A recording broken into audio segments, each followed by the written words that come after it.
Hi friends, welcome to relax recipes. இன்றைக்கி நம்ம சுள்ளுன்னு ஒரு மிளகா சட்னி ரெசிபி தான் பார்க்க போகிறோம்.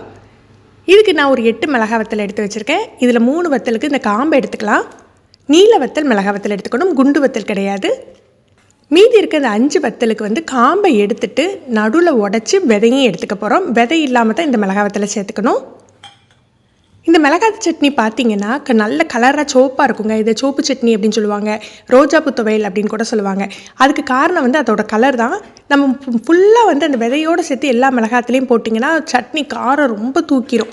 2 வத்தல் மட்டும் நீங்கள் 2 அல்லது 3 வத்தல் மட்டும் விதையோடு போட்டுட்டு மற்றதுக்கெலாம் நம்ம விதையை எடுத்து வச்சுக்கலாம். இந்த விதையை நம்ம வேறு எதுக்கும் நம்ம யூஸ் பண்ணிக்கலாம். அந்த சில்லி ஃப்ளேக்ஸ் போடுறதுக்கு நம்ம யூஸ் பண்ணிக்கலாம். இப்போ நம்ம உடச்சி வச்சுருக்க வத்தலை எல்லாம் ஒரு மிக்சர் ஜாரில் சேர்த்துக்கணும். இதில் ஒரு 1/2 டீஸ்பூன் போல் கல் உப்பு சேர்த்துக்கலாம். இதை மிக்சியில் முதல்ல திரிச்சு எடுத்துக்கணும். குறைன்னு திரிச்சு எடுத்துடலாம். இந்த மாதிரி திரிச்ச பிறகு நம்ம வெங்காயம் பூண்டு சேர்த்துக்க போகிறோம். 1/2 கப் அளவுக்கு சின்ன வெங்காயம் முறிச்சு வச்சுருக்கேன். இது அப்படியே சேர்த்துக்கலாம். பூண்டு பார்த்திங்கன்னா பெரிய பெரிய பல்லாக இருந்தது, அதனால் 5 எடுத்துருக்கேன். நீங்கள் சின்ன பல்லாக இருந்ததுன்னா 10 பல் பூண்டு எடுத்துக்கோங்க. வெங்காயத்தை நம்ம கட் பண்ணி சேர்க்கணும் அப்படின்னு இல்லை, நம்ம அப்படியே சேர்த்துடலாம். பூண்டை மட்டும் நறுக்கி சேர்த்துக்கோங்க, முழுசாக சேர்க்காதீங்க.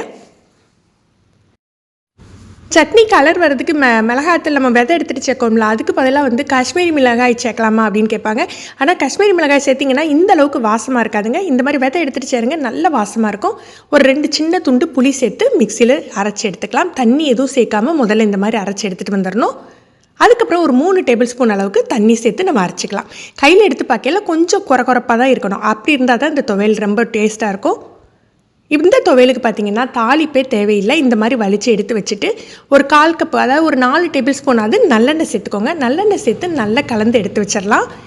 இது நம்ம பச்சை வெங்காயம் பச்சை பூண்டு சேர்த்துருக்கிறதுனால வெளியில் ரொம்ப வைக்க முடியாது. ஒரு நாள் வச்சுக்கலாம் தாராளமாக. முதல் நாள் அரைச்சி மறுநாள் வரைக்கும் சாப்பிட்லாம்.